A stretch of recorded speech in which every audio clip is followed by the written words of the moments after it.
Does your family go back to the United Kingdom? There's a good chance they might, especially if you're from the US or Australia.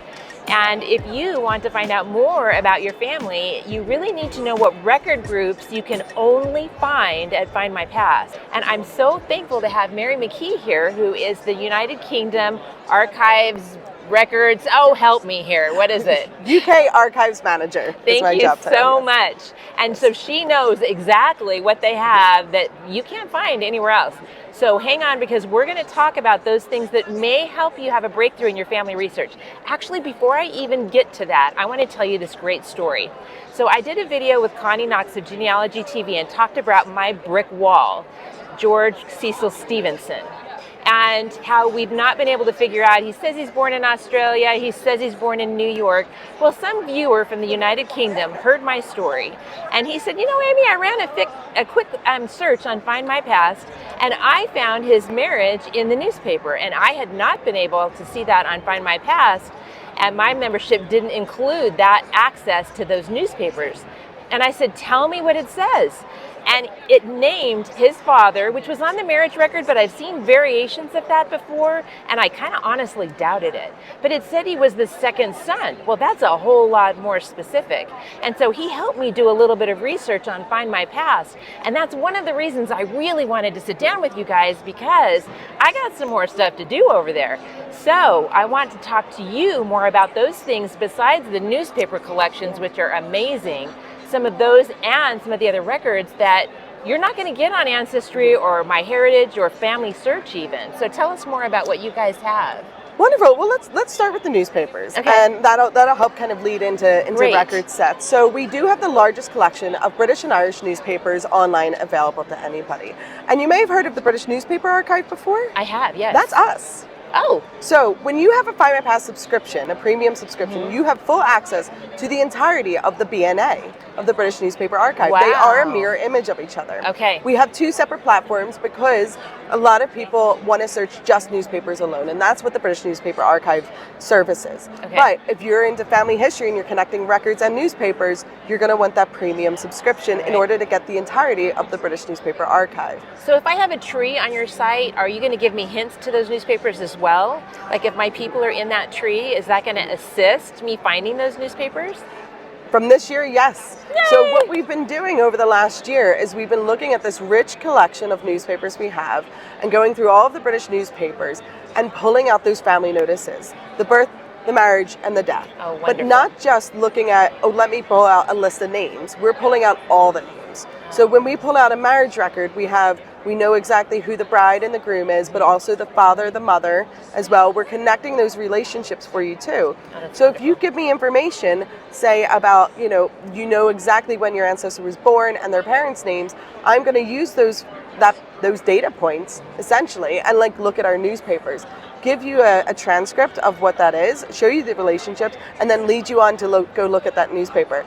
And like you said with your story, the newspapers give you those rich little nuggets of information. You can find out exactly what your grandmother's wedding dress looked like.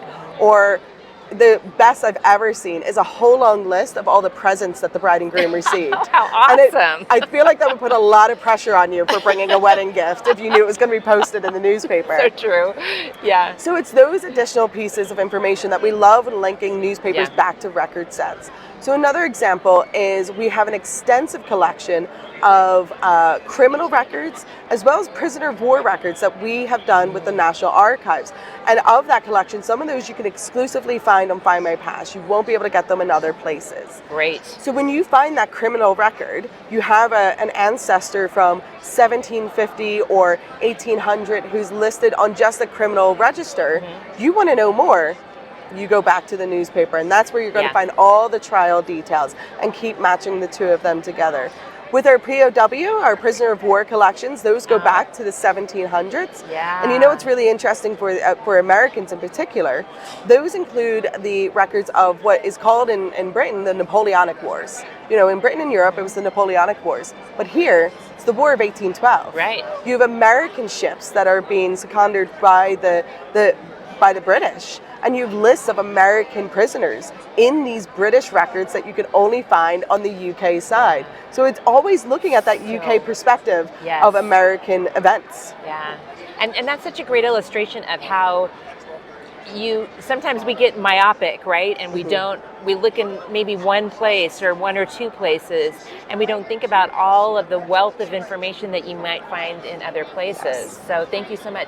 What other groups do you have? What other record sets do you have that I might not find on some of these other sites? Yeah, so we have extensive collections of your standard BMDs from all over Britain.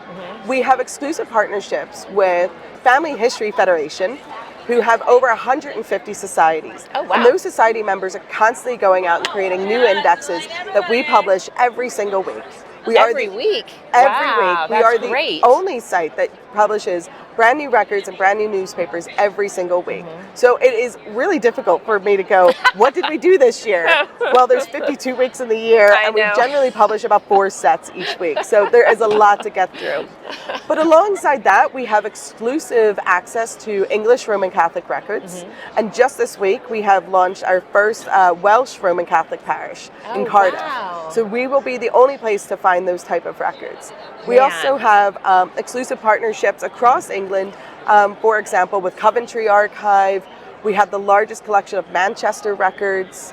And we last year published, and more is coming, from Southwark Archive. Southwark is the oldest borough in South London. And so you're going back to the 1500s with some of these record collections. So even if your ancestor came over here in 1700 and you think, oh, what am I going to find? English and British records go back to the 1500s on a standard basis. So there's so much rich material to find there. That's so amazing. This is just a taste of these records, right? I mean, you just sat down with me and just given me just a little nugget, right? Absolutely. We have billions of records. I know, and you have military records. I know. I mean, you guys just have so much. So I hope this little taste has made you hungry and made you want to go on to Find My Past and find some of those things that maybe you have not found before, because they can make all the difference in either learning more about your ancestor or extending your tree. So thanks so much for being here. I really do appreciate it. Aimee, thank you for having me. This has been really fun today. And that video right over there is the video that we did about some of the latest things that are happening on the platform in addition to those records. So check that out.